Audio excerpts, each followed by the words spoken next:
अब बात हो रही है आपसे जुड़ी हुई। जी हां, आपसे जुड़ा एक बेहद महत्वपूर्ण मुद्दा है जिसको लेकर हम चर्चा करने जा रहे हैं। देखिए, निजी अस्पतालों में इलाज को लेकर संशोधन किया गया है। एक बड़ी गाइडलाइन वापस से जारी की गई है। उस गाइडलाइन में ऐसा है कि 15 दिन के अंदर अगर आपकी दोबारा जांच होती है तो फिर उसका पैसा जो है वो मरीज को देना होगा अगर डॉक्टर जांच के लिए दोबारा लिखते हैं। और इसी प्रकार की कई चीजें इसमें शामिल की गई हैं। इस प्रकार का जो संशोधन किया गया, शरद जी, क्या लगता है आपको कि क्या इसके पीछे माइंडसेट रहा होगा और क्या जनता को इसका लाभ मिलेगा या नुकसान होगा बहुत? देखिए, बात हो रही है आरजीएचएस की, जो राजस्थान गवर्नमेंट हेल्थ स्कीम है उसको लेकर, और मुख्य रूप से जो ये संशोधन हुआ है इससे प्रभावित होंगे राजकीय कर्मचारी और पेंशनर्स।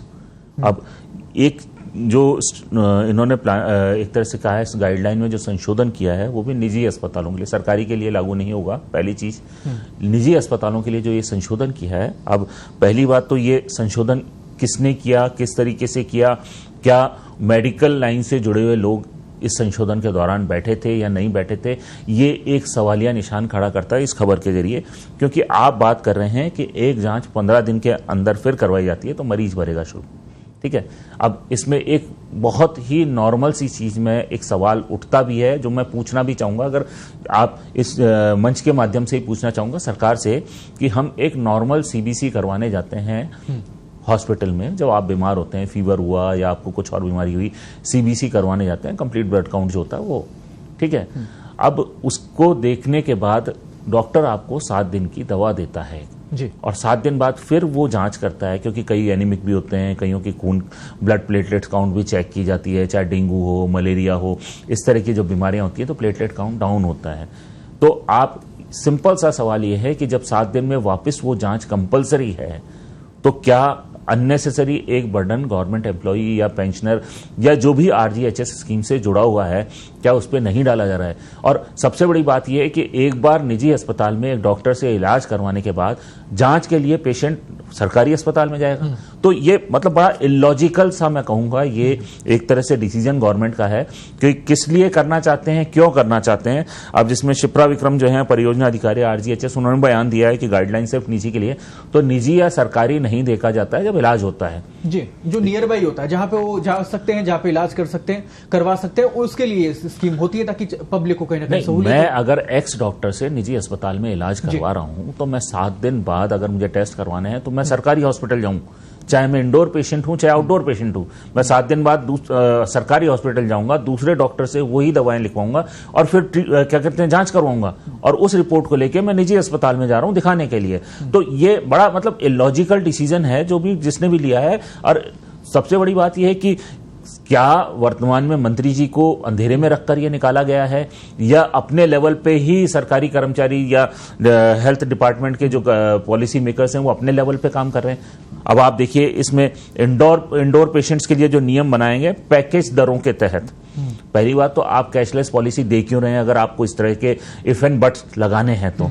पहली बात, और दिखावा क्यों करना है? नहीं, वही करो, अगर आप पॉलिसी दे रहे हैं, इतने सारे इफ एंड बट क्यों लगा रहे हैं? आप डायरेक्टली कह दीजिए कि भाई एक आपको 2000, 5000, 10,000 रुपए आपको दिया जाएगा, आप अपने लेवल पे इलाज करवाइए, आप अपना काम कीजिए। गवर्नमेंट कोई सहूलियत आपको नहीं देना चाह रही है, नहीं दे रही है, आप अपनी स्पष्ट रूप से बोलिए इस बात को। आप कह रहे हैं इंडोर उपचार की अधिकतम अवधि जो है उपचार के लिए 1 दिन, 3 दिन, 7 दिन और 12 दिन होगी। अरे भाई 12 दिन के बाद रुक जाएगा तो मान लो कोई ऐसी रिक्वायरमेंट हो गई 12 दिन के बाद, तो पेशेंट कहां जाएगा? क्या उसको बाहर निकाल के सरकारी अस्पताल में लेके जाएं या नए सिरे से नई कवायद शुरू करें? नए डॉक्टर, अब एक डॉक्टर ट्रीट कर रहा है, दूसरा उसको सरकारी के पास लेकर चले जाएं। तो मतलब क्या इलॉजिकल डिसीजन ये लेना चाहते हैं? ये पॉलिसी बनाई है इन्होंने, ये समझ में नहीं आता। उसके बाद बात हो रही है कि मेडिकल मैनेजमेंट पैकेज के तहत अस्पताल की भर्ती की अवधि 5 दिनों तक सीमित रहेगी। ये अपने आप में अलग ही चीज है कि सिर्फ 5 दिनों तक आपकी अवधि। उसके बाद आता है तीसरा, वेंटिलेटर या आईसीयू की आप बात कर रहे हैं, 3 दिन की सीमा के लिए 1 लाख रुपए का इलाज सिर्फ।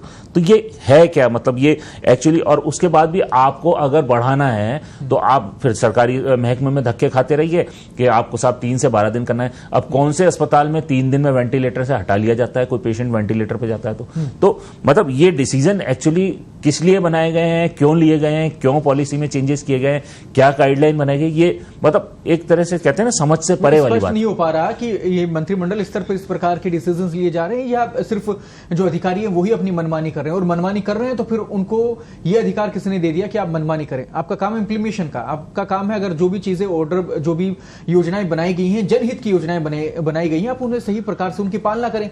अगर आप इस प्रकार के मनमर्जी से डिसीजंस लेंगे तो सीधे तौर पर जनता को नुकसान होगा इसका, और जनता को भुगतना पड़ेगा, परेशान होगी पब्लिक। तो ये समझना होगा, बेहद महत्वपूर्ण मुद्दा। जी शरद जी, अब इसमें जैसे देखिए, अब आप कह रहे हैं राहत की बात है, एक दिन में एक से ज्यादा बार जो है आप जो है परामर्श ले सकते हैं डॉक्टर से और वो रियम्बर्स हो जाएगा। भाई सीधी सी बात है, परामर्श के एक दिन में 4 बार ले लूं, ठीक है, 200, 300, 500 रुपए उसकी फीस होगी, ज्यादा से ज्यादा एक डॉक्टर की 1000 रुपए होगी। लेकिन यहां जो बाउंडेशन आ रही है वो आ रही है ट्रीटमेंट की। अब आप ट्रीटमेंट के लिए आप इफ एंड बट लगा रहे हैं। अब बात हो रही है यहां पे महंगी दवाइयां और महंगे इम्प्लांट की आपूर्ति चिकित्सा एवं स्वास्थ्य विभाग के अंतर्गत जो RMSC जो है उसी से ही किए जाने के निर्देश हैं।